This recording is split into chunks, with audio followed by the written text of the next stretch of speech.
Okay, welcome to my third episode of God, the Church, and I. And so it came at a point where I was supposed to be baptized.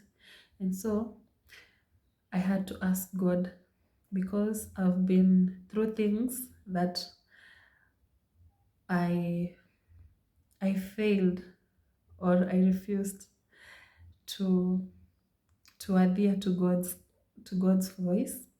And sincerely, I used to suffer a lot. And so I just learned that it is much easier to listen to God's guidance through the Holy Spirit. And so once again, I had to ask God about if it was okay for me to get baptized. And so that day, as usual, I I had another dream the day before I went for the baptismal. And so God revealed to me this chapter. It's Colossians, the book of Colossians chapter 3. It says, if then you have been raised with Christ, seek the things that are above, where Christ is seated at the right hand of God.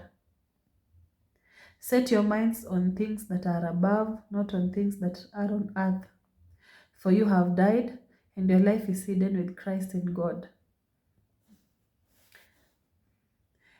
When Christ, who is your life, appears, then you also will appear with him in glory. Put to death, therefore, what is earthly in you: sexual immorality, impurity, passion, evil desire, and covetousness, which is idolatry. On account of this, the wrath of God is coming. In this, you too once walked when you are living in them. But now you must put them all away: anger, wrath, malice, slander, and obscene talk from your mouth.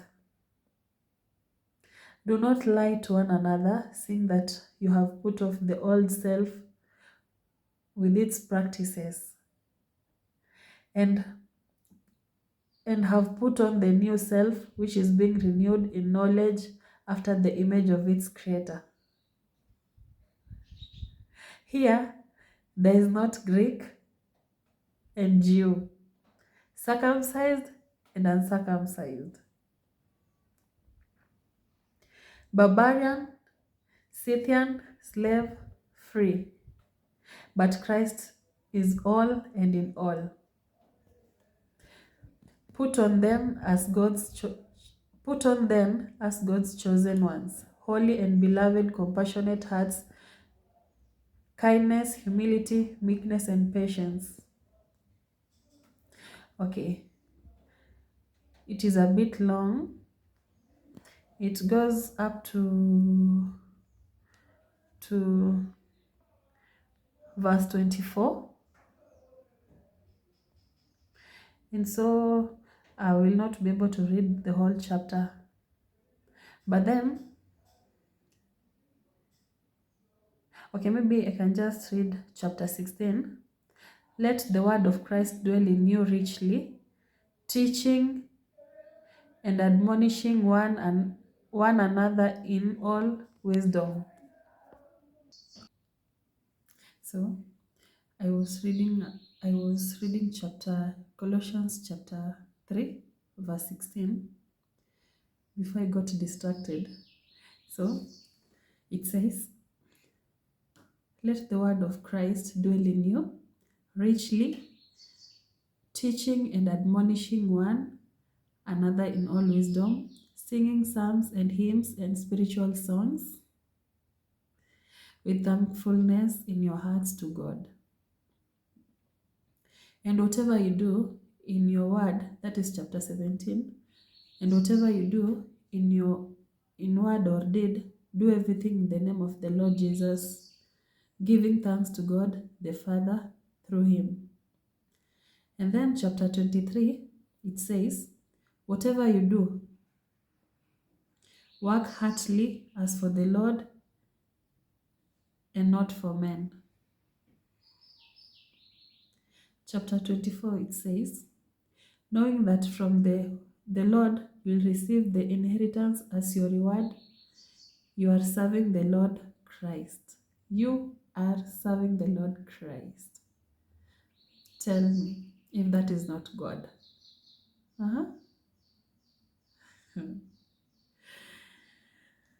Okay, and then let me finish with verse 25. For the wrongdoer will be paid back for the wrong as he has done, and there is no partiality.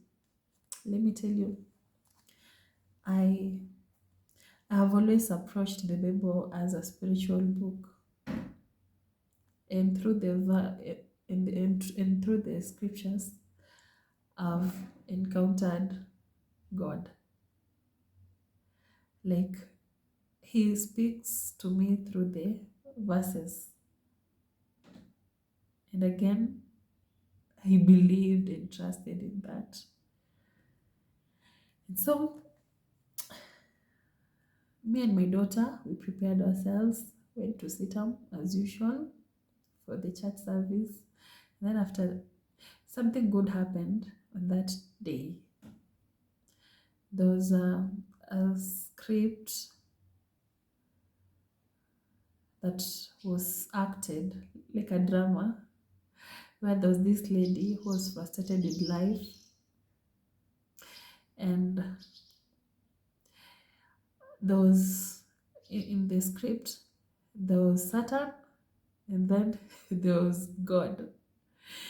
And this lady, as she was going through a lot, the devil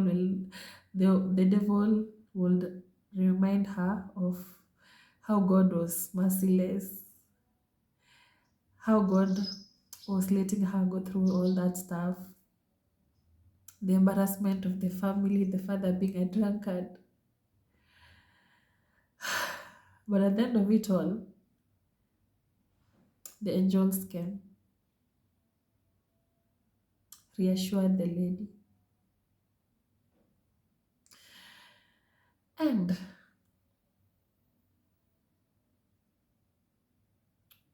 everything worked out for her in the end.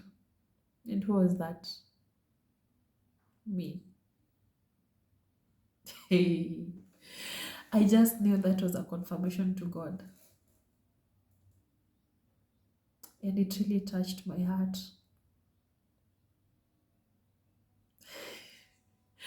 And so after the first service, we prepared, we were given gowns. And as we waited for the pastors to get ready for the baptism, I and my daughter, we had wrote a song, and God willing,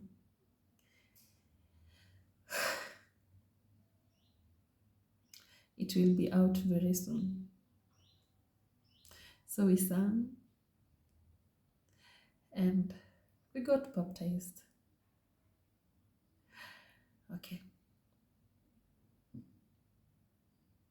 Another thing that I really want to talk about, it is when now I was to become a member. So it was announced. We went and registered ourselves, and then we had to book in the day that you are going to be free, so that you go meet one-on-one with your pastors, so that they know who you are.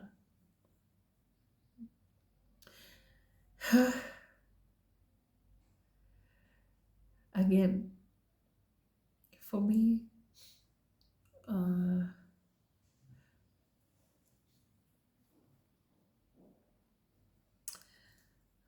how do I put it? Like, I just came to realize that there's something fighting me not to go back to church. And so the day before I went to meet my pastor, I had a dream of a man who was trying to like he was seeing something. And so he told me to help him. And I didn't know that it was a trick. Uh, he he intentionally pushed my hand, and the needle pricked my hand. And later I came to realize it was not just a needle, it was a syringe, and it was sucking my blood. And so he laughed. He laughed at me and told me that I had fallen for his trap. And so I got angry at him and I started chasing him around. And when I got hold of him, I grabbed it. It was something, there was something in his hand. And when I looked at it, I couldn't find the syringe. And then he ran again. And I couldn't stop chasing him after him. And by good luck, again, I was able to get the syringe in his coat. And it was wrapped. There was a lot of things, like there were a lot of things in there with my blood. It was like witchcraft. Those things for witchcraft. It's just strange things. But inside the wrapping, there was blood. My blood. So I took it, burned it. Again, I woke up. I asked God what that was. And I prayed. I prayed to him.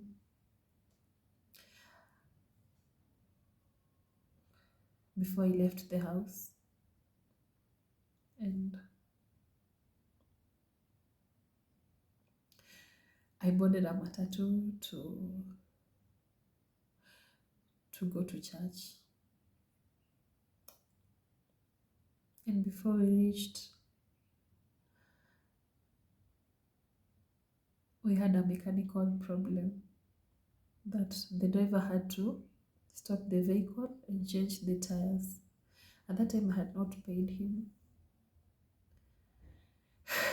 So, because I was afraid of being late for the meeting, something told me that there was something in me telling me, why don't you just get out of this car and go? Another thing told me, you don't have to, just wait. And then there's another vehicle that came. The driver tried to stop it so that they could pick us and drop us to our destined places. But they just, I think maybe they were full, so we were left there to just wait for the driver until he was done.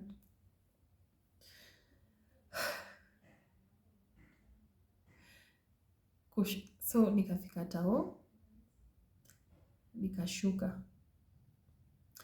As I left, there's a shortcut that we usually use.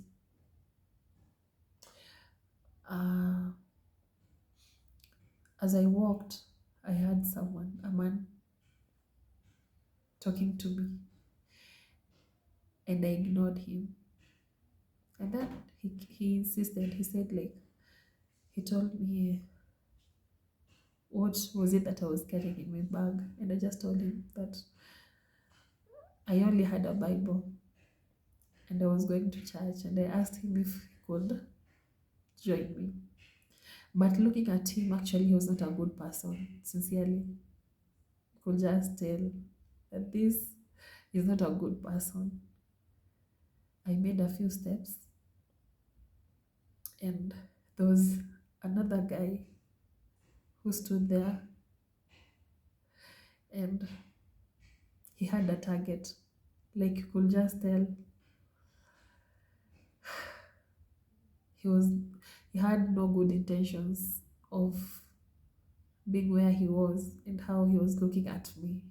And that really scared me. And it was a junction. And so I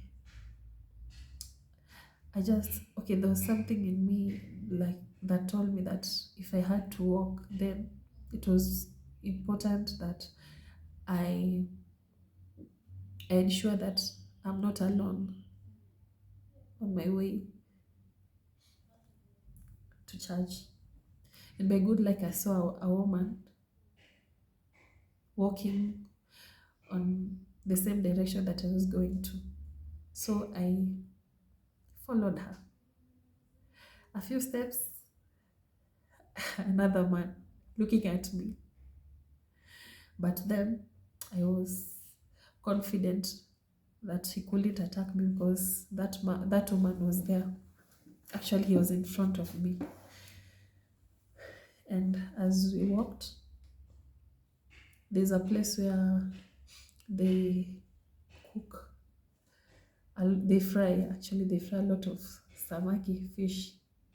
So the woman went there, and I was left alone.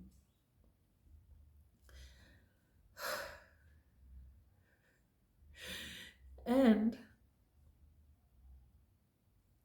as I continued my journey, not far away from where I had just left the woman, another boy, just a young man, came and greeted me. Kanigotea like this.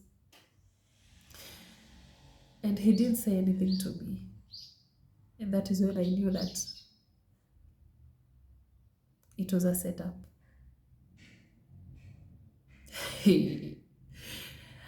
I was alone.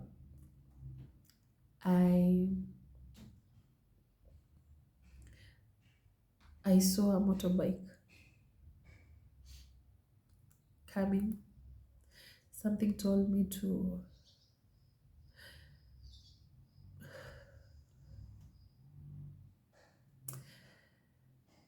use the motorbike, but then I didn't have enough money. So another voice told me that there's no way I could pay for the motorbike when I had some few minutes to get to church. It was not far from where the incident happened. So another motorbike came, and that was the man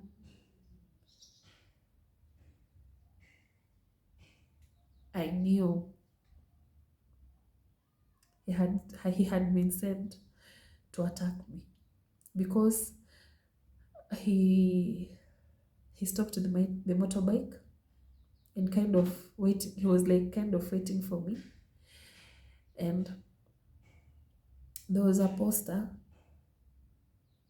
there of like someone advertising for the rent, the people who wants to rent houses within that place. And I just knew that I was fucked up. But who is God? At a far distance, I saw some women that were outside. And so I just felt in my heart that it was better to go that direction, that if this man was to attack me, at least there will be people who will be my witness, who is God. Someone just opened the gate.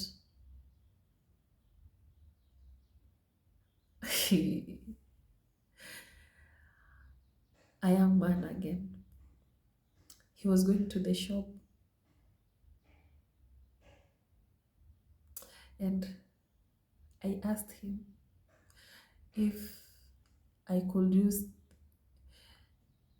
if there was a way out, because I had to use a rod that I have never used because of the fear of being attacked by this man. Then boom, I heard screams of people calling out a thief who had tried to steal from someone.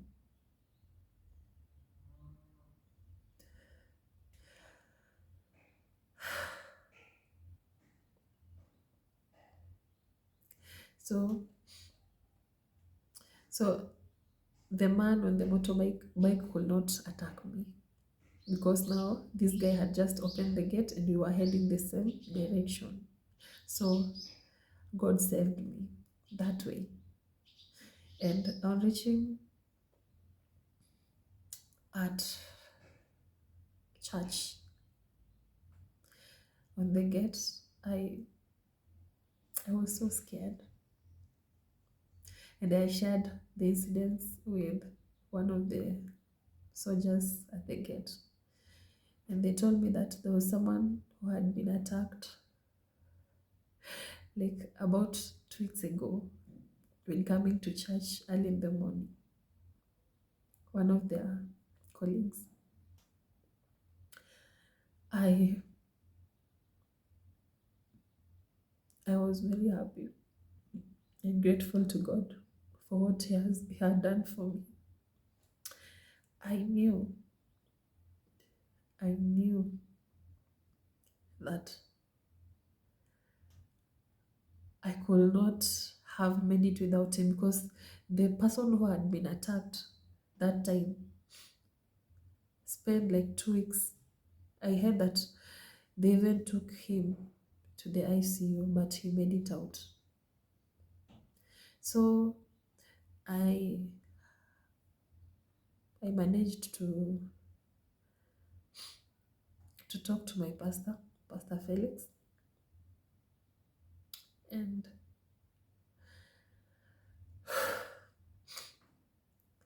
he was good to me, very honest, and because of who I am, and I won't disclose today, he had to link me up with someone who will help me grow and mentor me.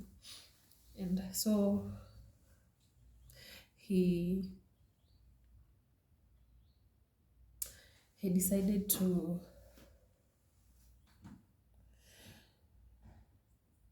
make another day.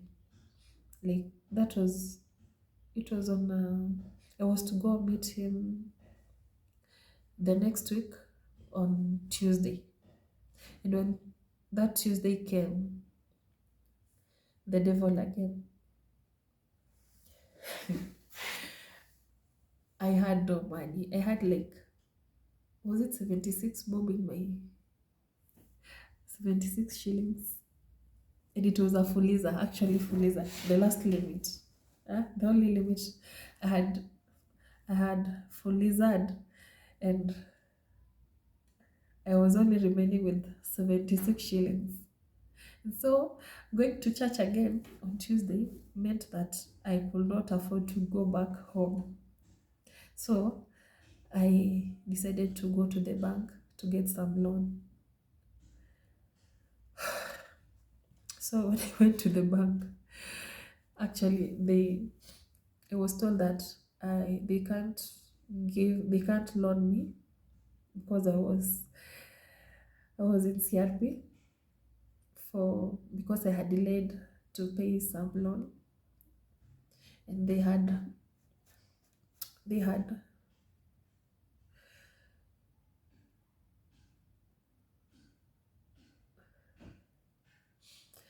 like I was